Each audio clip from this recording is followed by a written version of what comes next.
All right, we're here at the SurfTech booth at ASR with Omar Etchberry, newly signed team member for SurfTech, and they've got an awesome new product we're going to check out. It's the Stretch Quad Forefin. So Omar, this is different. It's TL2. How is that different from the normal SurfTechs, the first generation?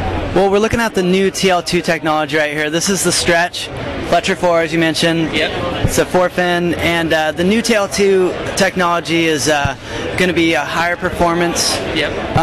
You know, we have so many different boards coming out in the TL2 technology, and they should be out early spring, you know, summertime. Yep. And it's going to be retailing for about $760. All right. So what do we get for $760? It's got EPS foam, right? It's a little bit different.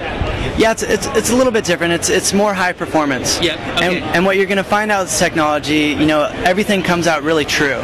Yep. You know, from your edge down the rail to your, you know, concaves. And these boards flex too, right? Is that part of the package? Yeah, definitely. You're going to have more flex in these boards. It's gonna ride, you know, more high performance than the first generation of SurfTechs, and cool. Really exciting new technology. Awesome. And so what size would somebody like your size ride? Well, what I've found with the surfboards, and they've done a really good job as far as R&D and looking at them, is that they, you know, some of the boards are a little bit thinner. Yep. You know, and a lot of the pro models, you'll find that they actually went to the surfers and, you know, had them ride the boards, felt them out, and realized that, you know, it's a little more buoyant. So a lot of the pro models are going to be a little bit thinner. So I recommend, you know, being open to riding those thinner boards and giving them a go. They're awesome. Cool. All right. Awesome. Thanks, Omar. We're at the Rip Curl booth with Brian Boston, and they've got a crazy new product that you probably read about on transworldsurf.com. It is a heated wetsuit. So, Brian, how does this thing work? Basically, you have a coil system that we've worked out with another supplier. Runs off two batteries, lithium batteries. It basically takes the heat, applies direct heat to your core, allows you to pump warm blood through your system. Yeah, and this is the first heated wetsuit ever to market, right? First heated wetsuit ever to market, yes. And when is this thing coming out? Tentatively right before Christmas. Okay. And the big thing, what's the price on it? Right now it's going to be between $600 and $800. We're still narrowing down price, taking opinions across the country. Okay, cool. And then show us the front real quick. So yeah, it comes in our chest zip. Basically, chest zip feature here that we have, and then just simple connection here that has your controller. Two different levels: green for mid, and then hot for is red. Awesome. So hot and hotter. Hot and hotter. Warm and warmer. All right, I'm here at Firewire with Chewy Reyna, and he's going to walk us through a new limited edition board they have. So Chewy, how is this board different than the previous boards you guys have been putting out? Well, the interior is exactly the same with the parabolic wood rails and the dual density foam. The only thing different is the finish, and that is a carbon finish, which anybody that's familiar with carbon can acknowledge that it's a really strong product. The performance characteristics actually can be a little stiffer, so you're dealing with an ideal custom board that's someone that's willing to take a significant trip and just not jeopardize breaking a board. These boards are going to be really durable and really strong and still have the same performance characteristic as our short boards. Awesome. And what about price? I know that's, you know, something everybody wants to know about all new surfboards that are coming out. Well, the price is going to be $12.95, and that comes with a travel bag and a pair of upgraded fins, the PC5s. So it's got a lot of value to it. Cool. And so it's a limited edition, though, right? How many of these puppies are you making?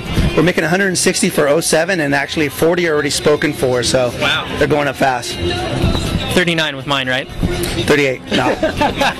And when are they going to be available? They're available 5/1. All right. Awesome. All right. Thanks, Chewy. We're here at the Channel Islands booth with Tony Miller, and we've got something crazy you're going to have to see to believe. It's, I don't know how to describe it. Tell us about it, Tony. Well, it's a temperature changing application that we're putting in the resin actually at the moment, and it's kind of a proprietary material that we're working with. We were the first to get it, and we're trying to get an exclusive on it. But basically what it does is once the temperature gets up to about the mid to upper 70s, it's going to fade to clear ultimately. So we're able to put a bunch of different colors into it. You can kind of really work any sort of artwork into it, designs, whatever you want to do. Okay. And as you see, it starts at a darker color, and the darker it is, the longer it takes to fade. The less you put in, or the lighter it is, the faster it fades. So, all right, let's have a demonstration here with the hair dryer. I would just fire up the hair dryer because it obviously gets hotter faster than just my hand would with normal body heat. So okay, cool. Just get the thing going and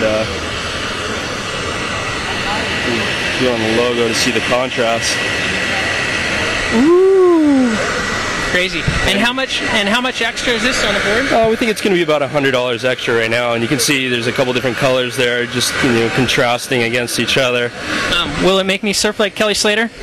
Maybe even better, Kelly doesn't have this stuff yet, so. All right, so I'm here at the Lost booth with Matt Biolis, and he's taking us through the parabolic stringer board. Are these things real, or are they? What's the deal with them? They're a complete and total gimmick. They don't mean shit. That's what I thought. Okay, why are they a gimmick? It's a scam to take money from all the little kids that think they surf, but they can't. Yeah, how much do I have to pay to get one? Double. No, seriously, what's the deal with these things? Primary thing that you'll notice, well, they're more work to build, but the primary difference between a center stringer board and a parabolic stringer is they dramatically reduce torsion, which is a torsional twisting type flex. Yep. And what they do is they make the board a lot more rigid. They don't twist as much, but at the same time they make it softer and a little bit more evenly flowed out lengthwise flex. Okay. So they flex in a more even pattern, not so much in the tail and the nose, but they flex evenly throughout, giving it a very soft feel. But at the same time, when you do a hard bottom turn, they load up. The board doesn't twist nearly as much or wash out on you. It gives you a real positive feeling with a lot of snap. So is this something that like a beginner would notice, or is this more like intermediate to advanced kind of board? The interesting thing with all the new technologies is a kid today, if he started surfing today and he rode one of these before riding a center stringer board, which is a traditional board we all grew up on, he might consider this normal and a center stringer board different. So it depends on what you grow up on. But nowadays there's so many different constructions, so many materials and different styles of boards. It's almost like nothing's normal anymore. Yeah. And is there a cost difference between getting a parabolic board? Well, yeah, there's twice as much wood, there's a bit more labor, it's a little more intense than the gluing up of the blank. Right. It costs more materials, and it takes a slower shaping process. You got to put a little more effort into it. So it's like maybe $100 more or something? It varies, but it's not ridiculous. But yeah, there's more costs involved. It's like getting the truck with the leather seats versus the cloth seats.